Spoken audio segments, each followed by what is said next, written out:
Sa nakaraang video natapos tayo kung saan umalis na ang mga lumilipad na tao patungo sa Jiang family. Matapos makaalis ng mga lumilipad na lalaki ay may lumitaw na mga petals kasabay ng paglitaw ng ating bida at nilayang na siyang nagligtas sa ating bida mula sa mga taong lumilipad. Pinaalalahanan ni Leang si Jiang Ting na ang mga taong lumilipad na iyon ay may matatalas na mga mata kaya mag-ingat ito. Humingi ng tawad ang ating bida sa muling paggambala nito kay Leang. Nainip ni Jiang Ting na ang doktor na ito itinatraro siya gaya ng sect leader na kanyang master. Maya-maya pa ay may tinawag si Leang sa isang sulok na lumabas na ito dahil sila ay ligtas na mula sa mga taong lumilipad. Nagulat ang ating bida sa kanyang nakita dahil ito ay ang kanyang uncle Jiang Kaiyo. Sinabi ni Jiang Kao na mukha namang nasa maayos na kalagayan ang ating bida.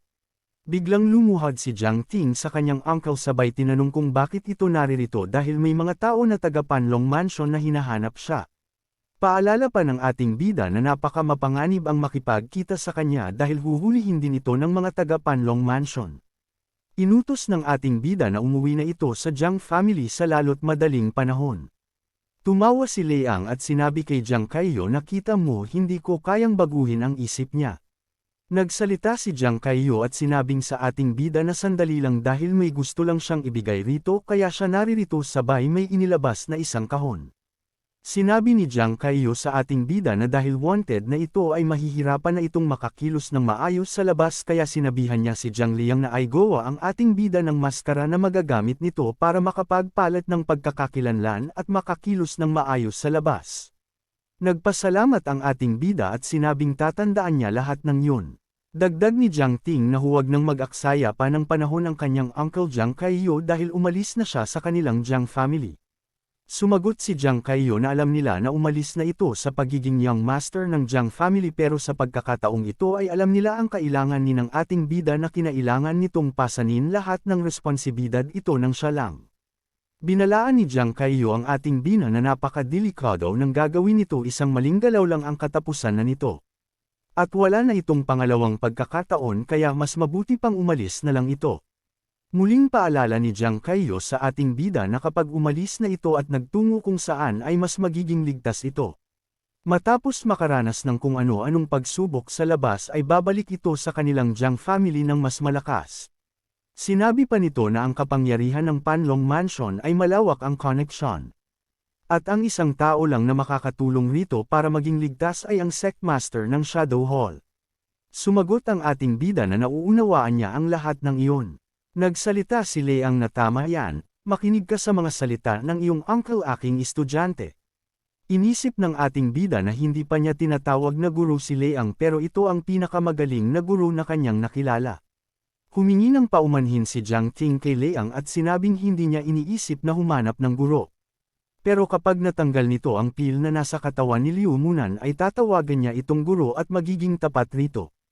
Tumawa lang si Leang at ipinaliwanag na ang problema ay ang powder nito ay lihim ng Yao family at mayroon itong 49 na mga sagkap. Sinabi sa ating bida na para alisin ang lason ay kailangan nitong tapatan ng isa pang lason. Pero kapag nagkamali ito ay maaaring ikamete. Kaya ayon kay Leang na hindi niya matutulungan ang ating bida. Paalala pa ni Leang na mas mabuting alalahanin muna ni Jiang Ting ay ang kaligtasan ng babae kaya isipin ang closing pill na nasa katawan nito. Napagtanto ng ating bida na nasa panganib si Liu Munan kaya dali-dali itong tumakbo habang pinapaalalahan ni Leang na ang ating bida lang ang kaya nitong protektahan pero ang babae ay si Jiang Ting ang dapat na magprotekta.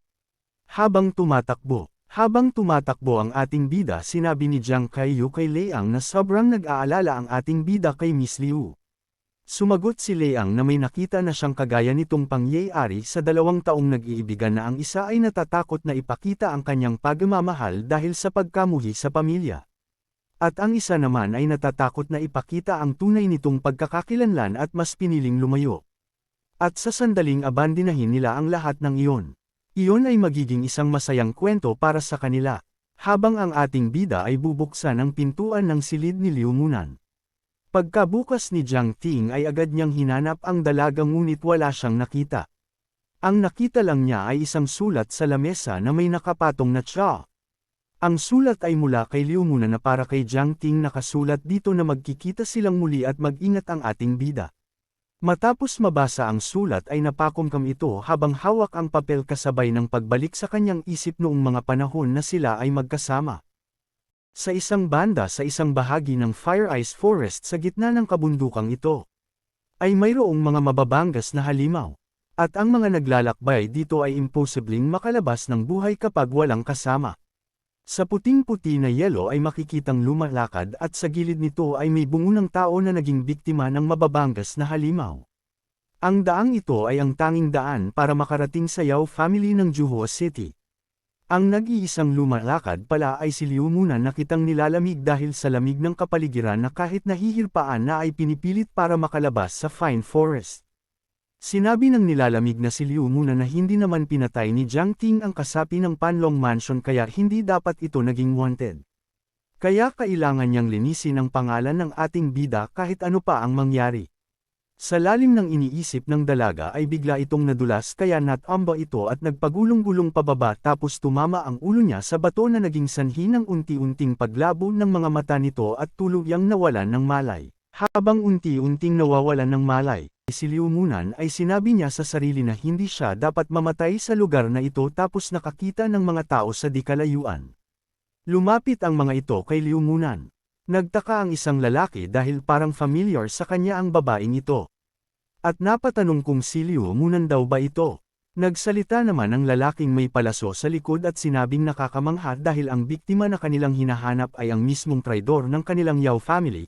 Nagsalita pa ang isang lalaki na ang kanilang pinuno ay magbibigay ng reward sa kung sino mang makakahuli sa babaeng ito sabay nagtawanan ang mga lalaki habang si Liu Munan ay tuluyan ng nawalan ng malay. Sa loob ng silid may isang taong nagbabalot ng kanyang mga baon.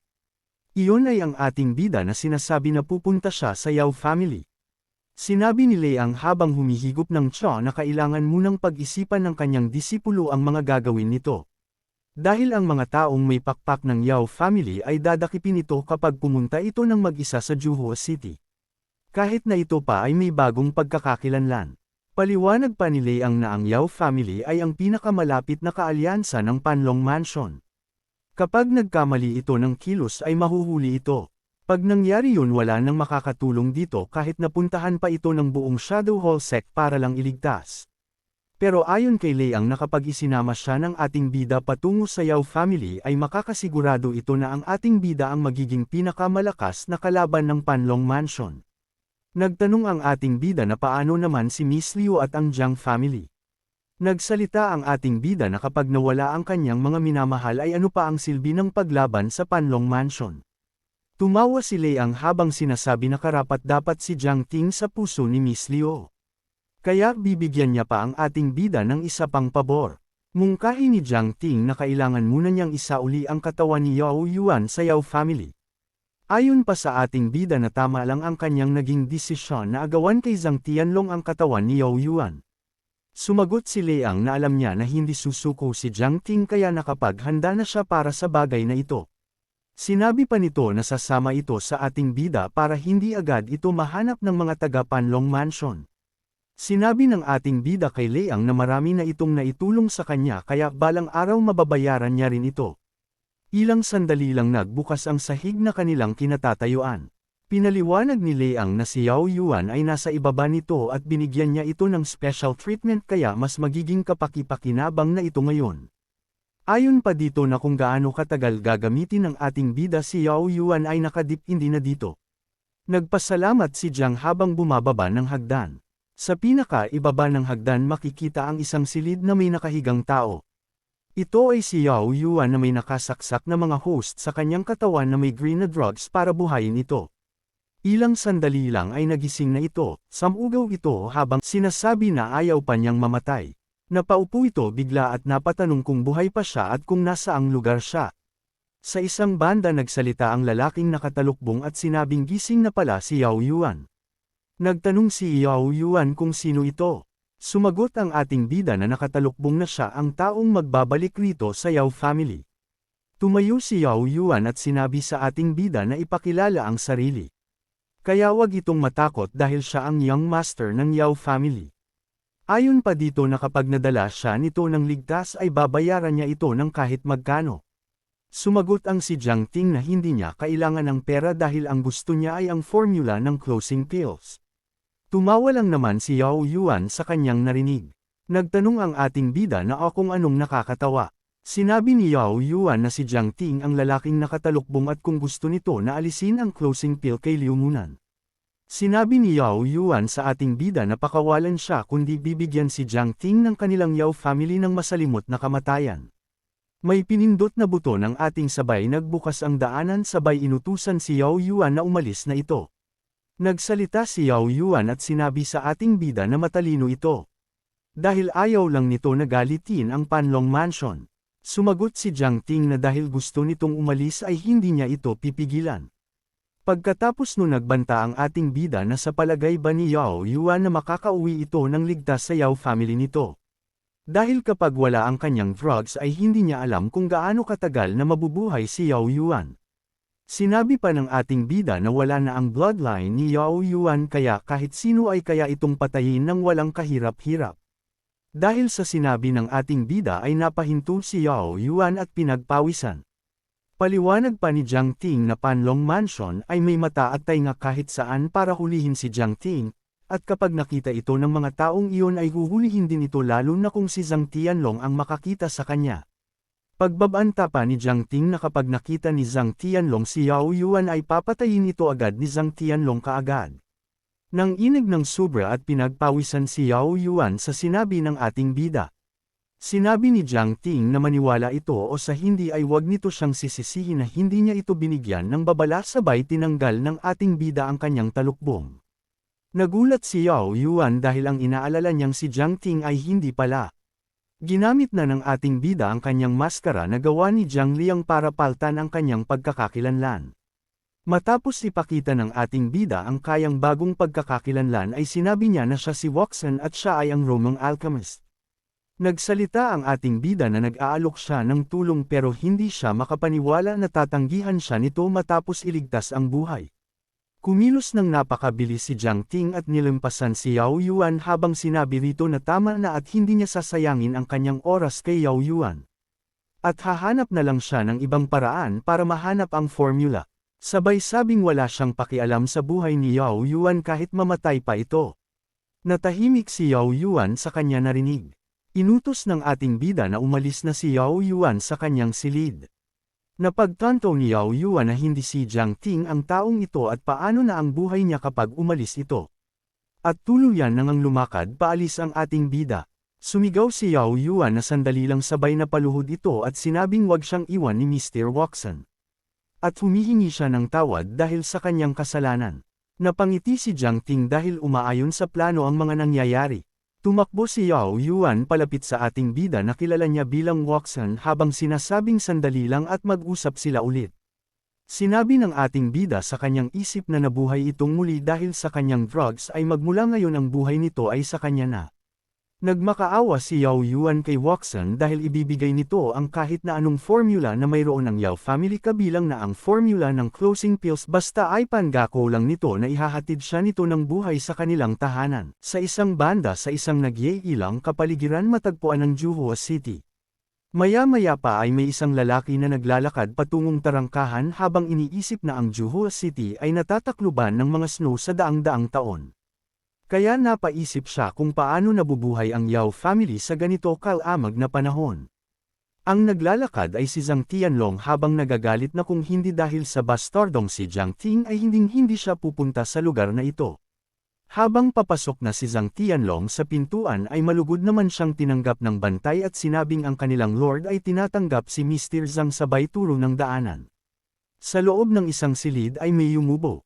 Sa loob may dalawang tao na nasa harap ng puntod ng namayapa. Sinabi ng matanda sa puntod na malupit ang dalawa niyang anak dahil iniwan ng mga ito ang kanilang ama na nag-iisa. At sinabi pa na napakahirap sa kanyang matanggap na wala na ang kanyang dalawang anak sabay ubo. Nagsalita ang nag-aalalang taga-silbi at sinabi nito na alagaan ang kalusugan ng kanilang lord. Nagalit ang matanda at sinabing umalis ito sa kanyang harapan. Bago nagtanong pa kung nasaan ang katawan ng kanyang anak at kung nahuli na si Jiang Ting. Nagsalita pa na walang silbi ang mga ito. Nagbanta ang Lord ng Yao family na kapag hindi nito nahanap ang bangkay ng kanyang anak ay papatayin niya ito. Maya-maya pa ay may nagbukas ng pinto sabay isinigaw ang pangalan ni Yuan kaya napalingon ang Lord at ang taga-silbi. Habang nagpapanggap na umiiyak si Zhang Tianlong ay nagsalita ito na bakit siya iniwan ng kanyang brother Yuan at masyado nitong sinaktan ang kanyang puso. Sinabi pa na bakit nito kinuha ang pain na inihanda ni Jiang Ting. Lumapit si Zhang Tianlong at lumuhod sa puntod ni Yao Yuan. Biglang naglabas ng ice sword ang Lord at itinutok sa leeg ni Zhang Tianlong. Sinabi ng Lord na ang bastardong ito ng Zhang family ay wag nang magpanggap pa dahil sino ito para tumakas mag-isa at iwan ang kanyang anak kaya magbabayad ito sa kanya. Habang si Zhang Tianlong ay pinagpawisan, tumayo si Zhang Tianlong at sinabing ang alitan ng Yao family at Jiang family ang pumatay kay Yao Yuan. Itinutok muli ng Lord ang kanyang ice sword sa leeg ni Zhang Tianlong sabay sabing ano naman kung ganon. Sinabi ni Zhang Tianlong na ang kanyang ama at si Yao Yuan ay parihong pinatay ni Jiang Ting. Kaya pariho nilang kalaban ang taong iyon. Kaya kailangan nilang magtulungan para madakip ng mabilis si Jiang Ting. Naisip ng Lord na ang lahat ng tauhan ng Panlong Mansion ay wala dahil sa paghahanap sa ating bida. Kaya wala nang tatakbuhan ang bastardong iyon kaya pag nahuli si Jiang Ting ay siya mismo ang papatay dito. Sumagot si Zhang Tianlong na nagtatago si Jiang Ting kaya mahihirapan silang hanapin ito. Kaya kailangan nilang magtulungan para sa iisang layunan sabay abot ng kanyang kamay. Pumayag naman ang Lord at tuluyan na silang nagkamay. Sinabi ng Lord kay Zhang Tianlong na maupo sila para mapag-usapan ang kanilang plano. Ilang sandali biglang dumating si Liu Munan at sinabing sandali lang. Humahanggos na dumating si Liu Munan sa pintuan habang ang isang lalaki sa kanyang likod ay sinabing akala niya ay patay na ang babaeng ito dahil sa pagkabagok ng kanyang ulo at ang isang lalaki naman ay sinabing pigilan ito. Nagulat si Zhang Tianlong at ang Lord sa kanilang nakita. Napaisip si Zhang Tianlong na bakit naririto ang baba ito. Napatanong sa isip kung kasama nito si Jiang Ting. Nagpaliwanag ang isang lalaki na nakita nila si Liu Munan na nakahandusay sa nyebe habang nangangaso kaya dinala nila ito rito. Napaisip si Zhang Tianlong na mag-isa lang ang babaeng ito na nagtangkang pumunta dito. Nagalit naman ang Lord at sinabi sa dalaga na hindi na ito tanggap sa kanilang pamilya dahil sa pagkamatay ng dalawa niyang anak kaya ikulong si Liu Munan at pahirapan. Nagpumigla si Liu Munan at sinabi sa kanilang Lord na huwag maniniwala sa mga sinasabi ni Zhang Tianlong. Sumigaw si Liu Munan at sinabing si Zhang Tianlong ang pumatay kay Yao Yuan hindi si Jiang Ting. Ipinaliwanag ni Liu Munan na humingi ng tulong si Yao Yuan kay Zhang Tianlong para labanan si Jiang Ting pero imbis na tulungan nito ay sinaksak ni Zhang Tianlong si Yao Yuan sa likod nito. Laking gulat ng Lord sa kanyang narinig. Mungkahi pa ng dalaga na nakita niya ang lahat ng pangyayari kaya paniwalaan siya ng Lord.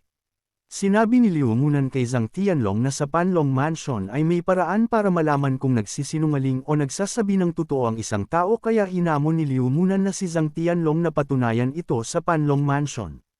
Para lumabas ang buong katotohanan. Sumang-ayon ang Lord na Gaemon si Zhang Tianlong ang bagay na yun.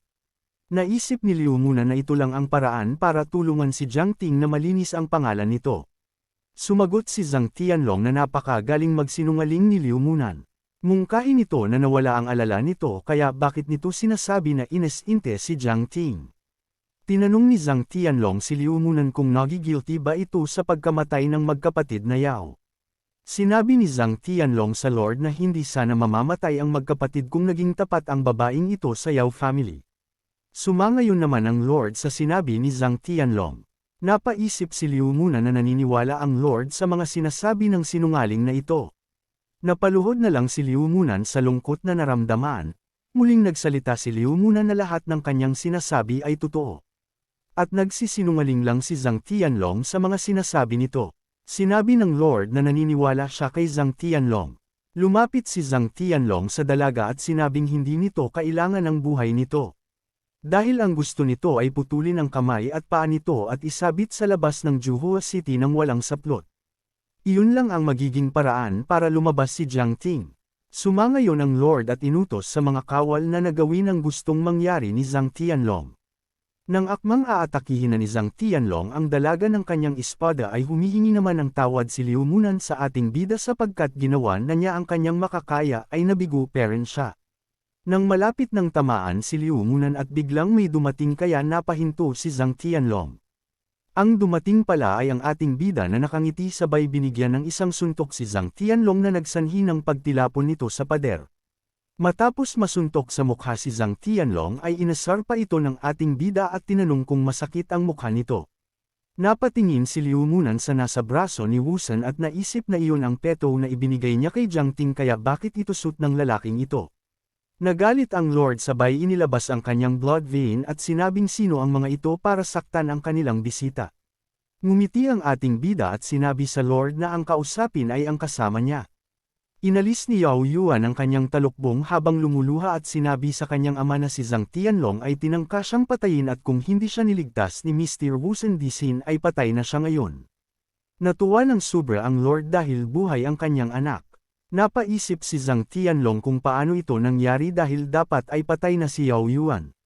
Sinigawan ni Yao Yuan at sinabing tinangka siya nitong patayin at ngayon sinusubukan nitong sirain ang kanilang pamilya.